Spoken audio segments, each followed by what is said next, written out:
Il centrodestra esce sconfitto al fotofinish dalle elezioni regionali. Alessandra Todde, alla guida del campo largo di centrosinistra, diventa non solo la prima donna a governare la Sardegna dall'inizio della sua storia autonomista, ma anche la prima presidente di regione del Movimento 5 Stelle. Per i candidati della coalizione di Paolo Truzzu questo è il momento dei bilanci, ma si inizia anche a pensare al lavoro all'opposizione in Consiglio regionale. Il centrodestra, la coalizione, i candidati hanno vinto in Sardegna, non hanno perso. Magari il distacco che c'è tra i due presidenti, quello ha fatto perdere, perché la legge elettorale prevede che debba vincere il presidente, il candidato presidente, ma i consiglieri del centrodestra hanno tantissimi voti, molti voti in più del centrosinistra. Bisogna anche accettare il verdetto e il giudizio degli elettori quando entrano nell'urna. Ora bisogna mettere palla al centro e si ricomincia, non bisogna certamente buttarsi giù, comunque sia. L'alternanza negli ultimi 50 anni c'è sempre stata.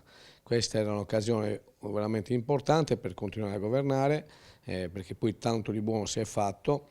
Le sconfitte, se sono tali, bisogna prendere come un'opportunità per capire, fare un ragionamento su come cambiare, come dare risposte ai sardi. Evidentemente l'azione di governo non è stata comunicata a sufficienza per far modo di portare a casa un'altra vittoria.